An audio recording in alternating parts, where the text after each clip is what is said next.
Primero que nada quiero comenzar agradeciendo al padre Ignacio Andereggen por haberme invitado nuevamente a participar, aunque sea por esta vía a distancia, en estas jornadas de psicología cristiana. El tema de este año es la voluntad. Yo no me voy a referir directamente a la voluntad como potencia de los actos de la voluntad, pero voy a tratar un tema que me parece central, que es el tema de la influencia de los vicios en la personalidad. Los vicios son disposiciones morales, son hábitos en el sentido clásico de este término, y por lo tanto son voluntarios, aun cuando no todos no todos tengan como sujeto a la voluntad misma, sino que hay vicios también en el apetito sensitivo, vicios en el concupiscible, vicios en el irascible.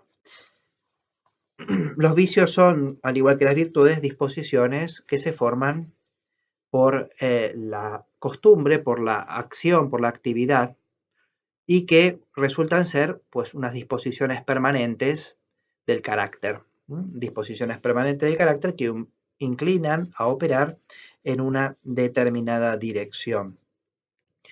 El tema de la psicología de las virtudes es un tema que está actualmente bastante de moda. No siempre, a mi juicio, adecuadamente comprendido, pero sí que se está trabajando bastante. Las virtudes son conexas. Esto quiere decir que no se puede traer perfectamente una virtud, al menos una de las virtudes fundamentales, sin tener todas las otras. Entre las virtudes hay una jerarquía. Hay algunas que son más importantes, otras que son menos importantes. La virtud central es la virtud de la caridad, que por eso es forma de las virtudes.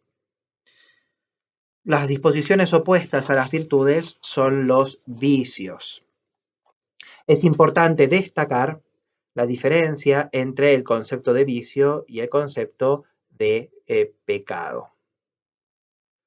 Los pecados son actos humanos malos. Como actos son hechos puntuales que pasan, que fluyen. Los vicios, en cambio, son las huellas dinámicas que el pecado deja en nuestro carácter. Santo Tomás sostiene que, a diferencia de las virtudes, todos los vicios no pueden ser conexos.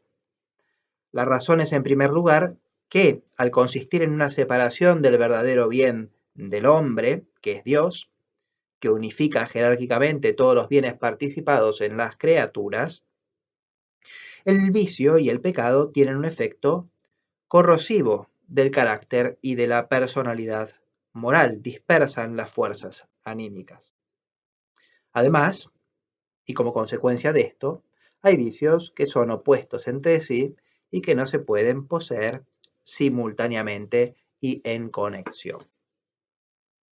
Esto no quiere decir, sin embargo, que no haya conexión entre algunos vicios en particular. Por el contrario, la vida moral y la psicología de la vida moral desordenada sería totalmente incomprensible si no pudiéramos desarrollar una intelección psicológica de la misma a partir de la experiencia de la colección de determinadas disposiciones viciosas. Por ejemplo, la mentira y el fraude muchas veces dependen de la avaricia. Cuando alguien apetece desordenadamente las riquezas y posiciones, no se detiene ordinariamente en contemplaciones a la hora de engañar y mentir. Si, al menos en este caso particular, no entendemos que la persona es avara, es decir, que tiene una disposición interior estable de apetito desordenado de riquezas, no entenderemos por qué es mentirosa. Y si no sanamos su avaricia, difícilmente podremos sanar su inclinación a la mentira, que depende y es consecuencia de aquella. Santo Tomás explica que esta conexión entre algunos vicios se puede estudiar según dos perspectivas. En primer lugar, la que atiende a las disposiciones individuales, es decir, a la personalidad en su singularidad. Así, Cada uno tiene sus propias inclinaciones apetitivas habituales en razón de su temperamento y biografía, y por razón de ellas está más dispuesto a ser atraído por un bien antes que por otro. Esto puede darse según innumerables variables individuales y no puede ser sujeto a la ciencia ni a la técnica, pues ésta solo puede atender a lo que se da en la generalidad de los casos. Utim pluribus, dice Santo Tomás. Corresponde a lo que Allport llama una perspectiva ideográfica. Se trata de los vicios dominantes en un sujeto particular, lo que a veces se llama pasión dominante. Así, en una persona, por ejemplo, el vicio de la pusilanimidad o el del temor pueden ser dominantes y causa de otros vicios a modo de fin, aunque no aparezcan en el listado de los vicios capitales de los que nos ocuparemos a continuación. La otra perspectiva, en cambio, no atiende a lo individual, sino al orden de los bienes o fines a los que tiende el apetito. Un vicio puede considerarse esencialmente conectado con otro, en general, utim pluribus, cuando se observa que tiende a cometerse un pecado como medio para lograr el fin de un vicio principal, que es por eso el llamado vicio capital. Aunque no se está considerando aquí a las personalidades individuales, como en el caso anterior, se están contemplando conexiones objetivas entre vicios que tienden a darse en la mayoría de los casos. Como la consideración individual no puede ser sujeta a un discurso universal, la dejaremos aquí de lado. Nos centraremos en la segunda perspectiva, que es la que da lugar a la doctrina de los vicios capitales.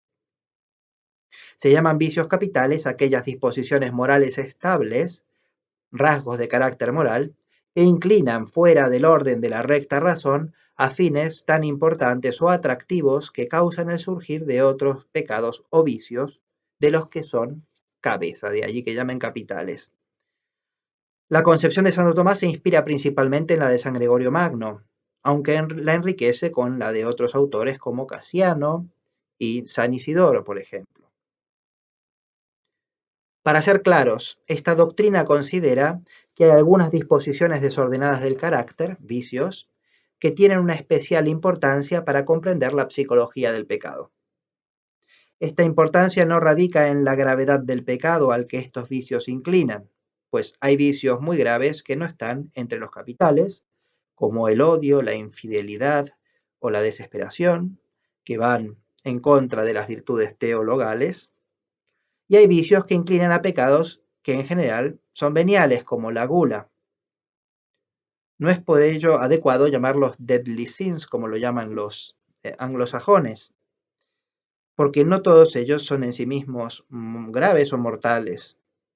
Son capitales no por la pena capital de muerte, sino porque son cabeza de otros vicios, en el sentido de que cada uno de ellos causa generalmente toda una constelación de vicios, una especie de síndrome moral que resulta inexplicable si no se lo reconduce al vicio que lo origina.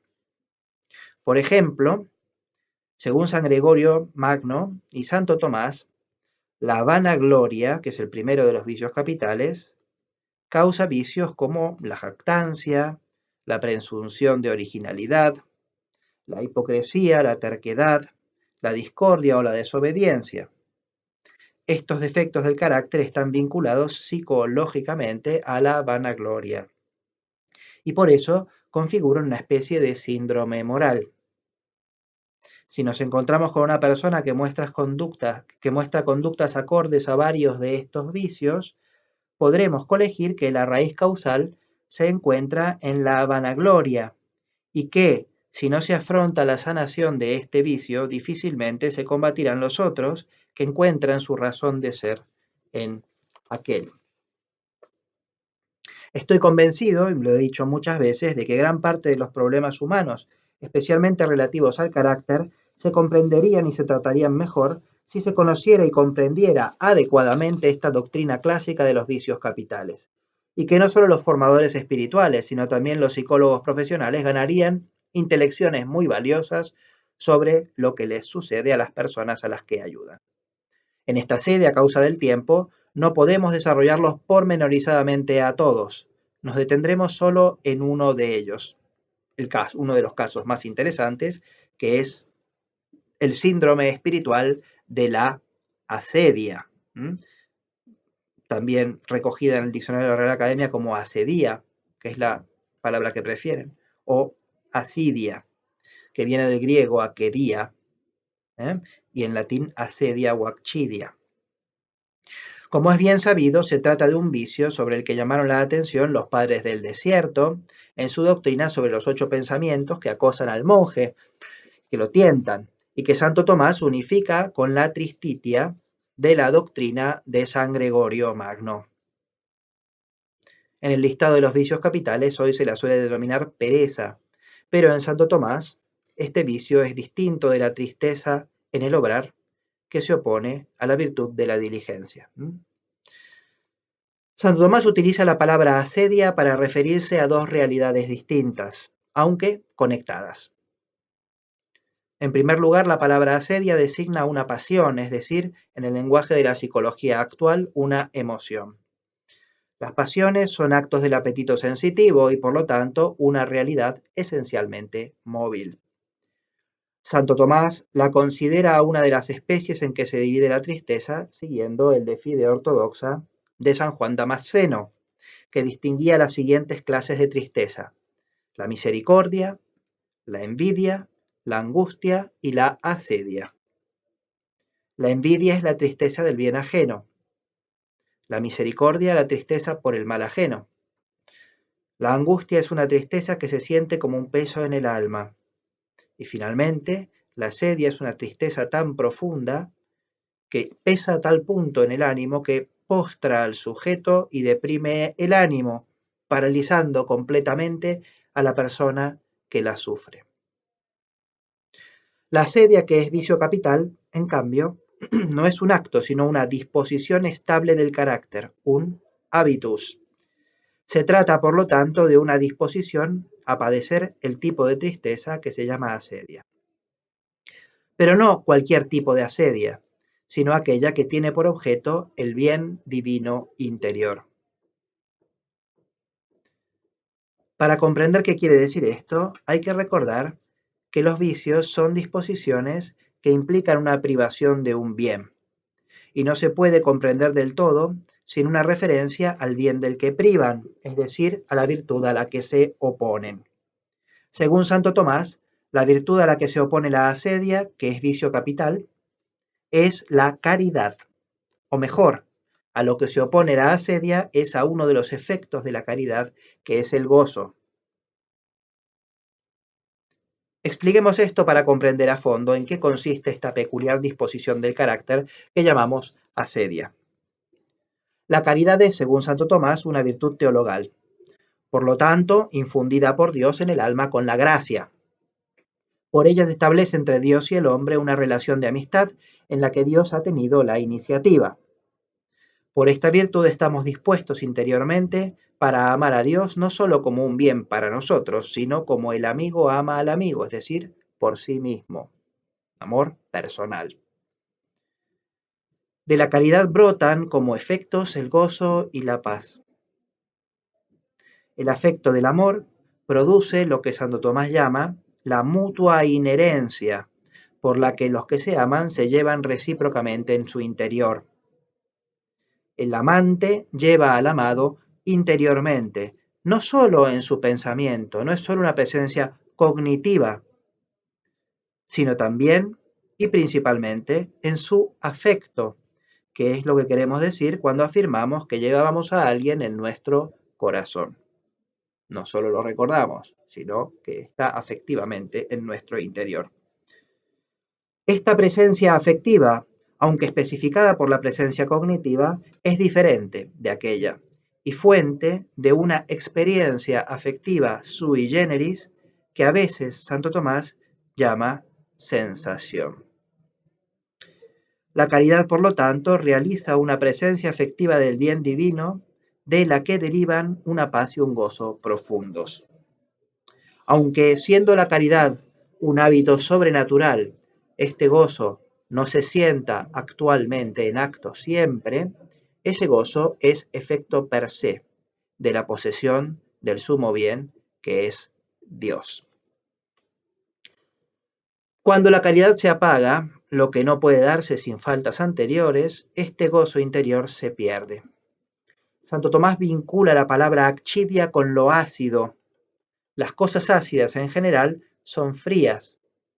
La asedia derivaría, por lo tanto, de un enfriamiento interior del fervor de la caridad que conllevaría la pérdida del gozo y la alegría en Dios. La asedia en este sentido estricto es por eso para Santo Tomás un vicio muy grave, porque se opone a la más perfecta de las virtudes, a la que es forma del organismo de las virtudes, es decir, forma de la personalidad cristiana, la caridad. La tristeza paralizante en este caso es una tristeza profunda que deriva de la ausencia del bien infinito y por lo tanto una tristeza enloquecedora si se la viviera con plena conciencia. Esta naturaleza privativa de la asedia es la que explica, según Santo Tomás, los vicios que de ella derivan como sus hijas, es decir, el síndrome espiritual en que consiste este vicio. La tristeza no es algo que produzca por sí misma atracción, sino todo lo contrario, una huida. En primer lugar tenemos la huida del fin, fuga finis, al que el hombre está llamado, que es su perfección en Dios. Esta fuga del fin hace que se engendre el vicio de la desesperación, desperatio, opuesto a la virtud teologal de la esperanza.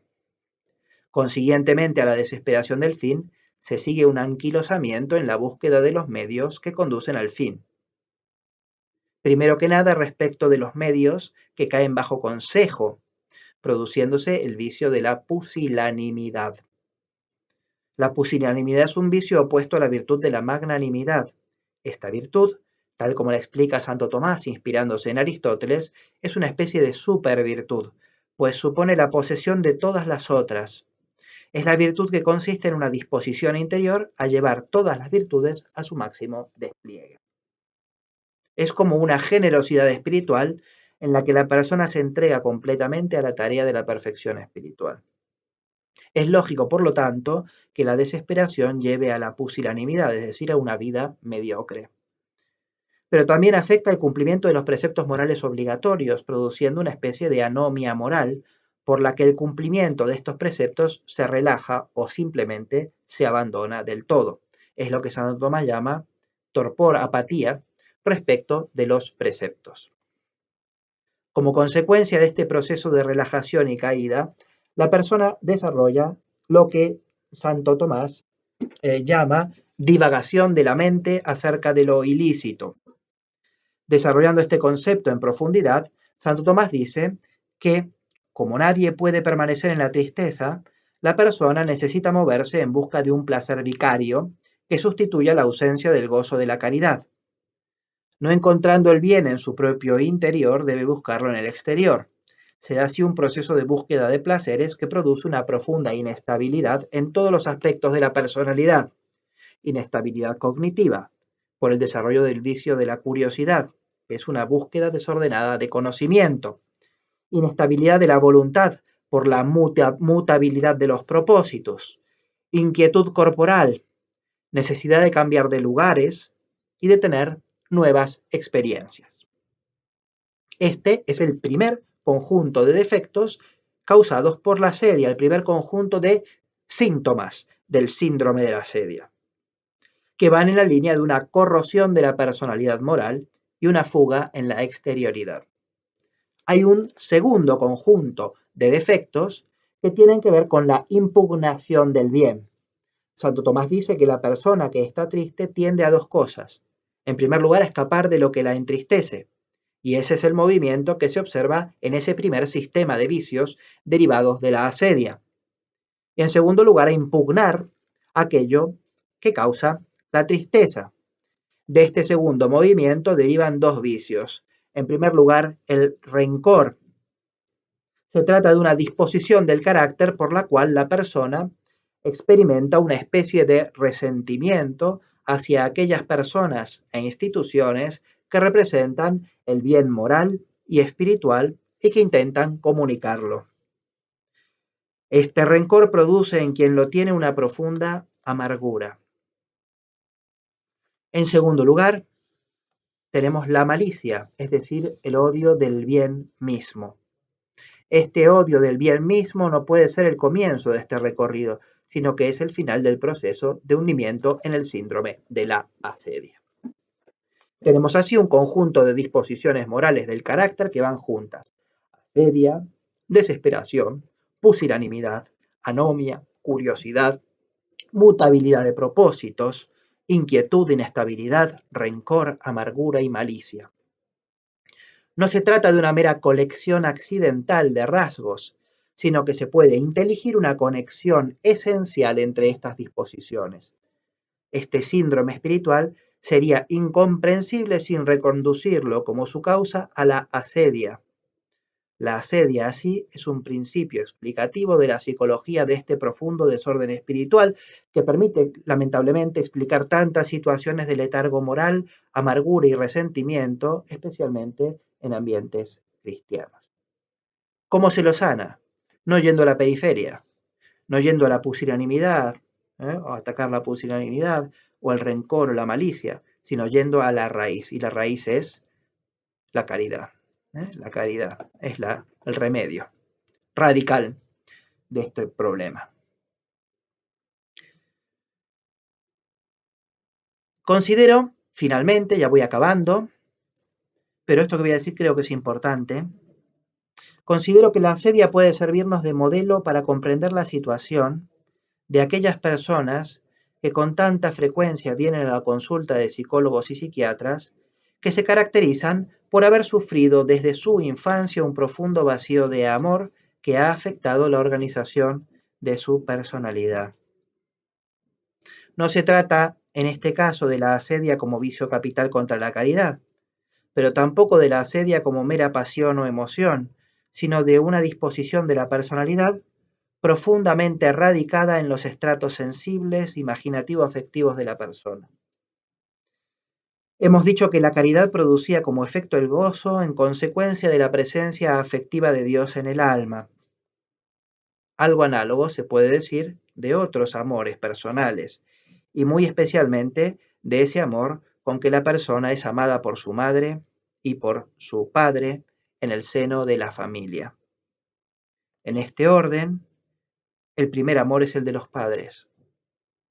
Estos aman a su hijo desde el principio de su existencia con un amor que todavía en ese momento éste no puede corresponder. Este niño que empieza, en cierto modo, a experimentar ese amor desde el seno mismo de su madre, viene al mundo además estructuralmente preparado para recibir de éste y de su padre amor. Este amor sentido y acogido en la interioridad del niño produce también una presencia afectiva de los padres en el interior del niño. Esta presencia no es solo la presencia cognitiva, la de imagos parentales, como dicen los psicoanalistas, sino una presencia afectiva que produce una experiencia interior de gozo y de sentido. Esta experiencia afectiva, que da lugar a una especie de memoria afectiva del bien propio, de sus padres y de la realidad misma, se transforma, por así decirlo, en el núcleo energético de todo el desarrollo humano, especialmente en esta etapa temprana de la vida, y pone las bases subjetivas para la identificación con los padres como ideales concretos y con sus creencias y normas de vida. Esta identificación permitirá la unificación de la personalidad en torno al ideal personal y eventualmente el desarrollo de la personalidad y del carácter moral. Se trata de una presencia energizante porque la presencia afectiva, a diferencia de la cognitiva, es tendencial, es dinámica y impulsa hacia el bien y hacia el fin. Esta presencia afectiva además es energética porque en el fondo tiene un poder simbólico derivado de la institución divina misma del matrimonio y de la familia. Toda paternidad deriva de Dios, y esa acción de los padres en cuanto padres es participada, y por eso Dios es causa primera de ella. Por medio de ella, Dios opera esa primera activación del apetito del bien en el niño. Por eso está tan conectada con el sentido y con la dirección hacia Dios. Como la naturaleza humana está bien hecha a pesar de la caída en el pecado, basta, para usar las palabras de Winnicott, con una madre suficientemente buena, y yo agregaría con un padre suficientemente bueno y una familia suficientemente buenos, para que esta experiencia primaria del bien y del amor se dé, y por lo tanto del sentido positivo de la vida. Pienso que este es uno de los motivos profundos del matrimonio como institución natural que existe desde el principio y que hacen de este una especie de misterioso sacramento. Pero sobre todo sobrenaturalmente, pues el padre y la madre unidos en el amor son un foco irradiador de amor y bondad, incluso independientemente de las cualidades personales hasta cierto punto. En los primeros años al menos, basta que sean lo suficientemente buenos. Esta experiencia de bien, de amor, de sentido y propósito puede verse afectada parcialmente por distintos motivos, como son la separación y enfrentamiento entre los padres, que ya no actúan como un solo principio irradiador de amor y por lo tanto dejan de ser vividos por el niño, al menos parcialmente, como ejemplares. Como consecuencia puede verse disminuido el dinamismo perfectivo que deriva de esa presencia afectiva energética de los padres en el niño. La consecuencia de esto podría ser la falta de seguridad en la propia valía y la dificultad para configurar una personalidad completamente unificada en torno a un fin. Pero cuando sucede algo más grave, cuando el niño experimenta hostilidad, violencia, vacío de amor, el resultado es más dramático. En ese caso, en lugar de esa presencia interior y afectiva del principio parental en el niño, tendremos un vacío o incluso una especie de experiencia de la propia maldad radical y de la del mundo, y consiguientemente odio de sí y del mundo. Esta experiencia interior del vacío y la privación, que es el mal, tiene como consecuencia una parálisis psicomoral, que es una profunda tristeza. Esa tristeza es asedia, una tristeza que pesa a tal punto que deja a la persona moralmente postrada. Como nadie puede vivir en constante pena, al igual que sucede con la asedia que es vicio capital, se da el doble fenómeno de la huida del mal y consiguientemente de la interioridad y de la impugnación de aquello que acrecienta el sentimiento de ese mal. Tenemos, por lo tanto, en primer lugar la desesperación.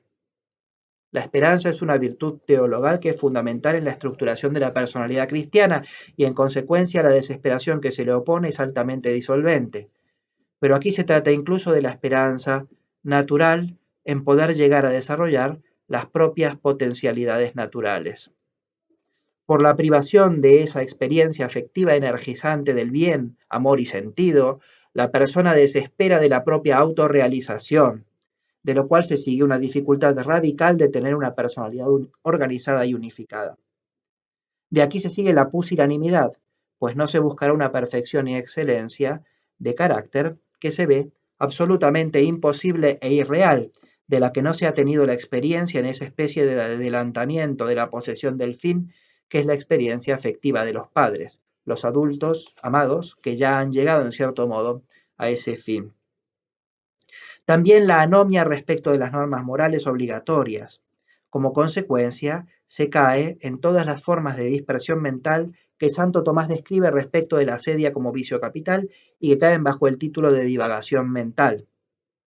Hoy esa divagación mental se manifiesta en las conductas compulsivas y peligrosas, en las adicciones de todo tipo a las sustancias, a los juegos de azar, a las pantallas, a la pornografía, etc.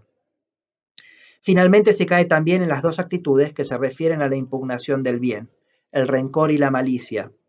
El rencor, pues como consecuencia de esa experiencia de desamor, la persona desarrolla una actitud de rechazo y desafío de las figuras e instituciones que representan la autoridad. La malicia, porque el bien se les presenta como odioso, a causa de su naturaleza ilusoria e imposible. Detrás de todas estas actitudes se encuentra un profundo vacío, una profunda tristeza que deriva radicalmente de las bases afectivas de la propia identidad. ¿Cómo se sana esta herida profunda?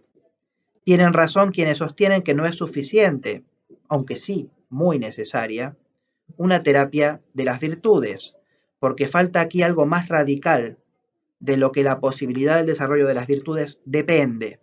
Esta es la experiencia interior del amor, del bien y del sentido. Pero tampoco, y esto quiero subrayarlo, es la solución la mera técnica. Una psicoterapia técnica que vaya, por ejemplo, a los sentidos internos. Pues la técnica no puede tocar el corazón afectivo del ser humano. Es necesario tener la experiencia de ser amado como persona. Esta experiencia es insustituible. Esta experiencia solo puede darse en el encuentro personal, y es solo en el encuentro personal que esta profunda disolución de la estructura psicomoral del ser humano puede tener principio de solución. Si esta experiencia se da, de allí se seguirá la eficacia de la educación del carácter por las virtudes y eventualmente de la posible aplicación de alguna técnica. Pero si esta experiencia no se da, solo lograremos mejoras exteriores y parciales, pues el vacío interior estará al acecho para reactivar las tendencias autodestructivas de quien no ha aprendido a amarse y a amar. El padre Letel, presentando la semblanza espiritual de Santa Teresita del Niño Jesús, analizaba en ella tres dimensiones: la de la filiación, la de la esponsalidad y la de la maternidad. Esto se podría extender a todo ser humano y decir que para que una persona sea plena, deben desarrollarse armónicamente estas tres dimensiones: la de la filiación, la de la esponsalidad y la de la paternidad. Pero en la base de todo está esta experiencia afectiva de la filiación. Sin la experiencia de ser hijo, no se puede ser esposo o esposa, padre o madre, ni humana ni espiritualmente. Como la gracia restaura la naturaleza, y porque lo esencial de la gracia es la experiencia interior del amor divino, muchas veces una filiación herida se sana radicalmente desde esta experiencia de Dios Padre y de las personas que Dios pone providencialmente en ese camino. El Padre espiritual, las amistades espirituales, quizás también el psicólogo. Se trata de una sanación desde la raíz, aunque los efectos sobre el resto de la personalidad no sean generalmente inmediatos, sino que se necesita un trabajo de toda la vida para reparar las heridas profundas del corazón. Yo con esto acabo, espero haber sido claro y haber podido aportar algo a la comprensión de esta dimensión de la voluntad, que es los vicios y su influencia en el carácter. Muchas gracias.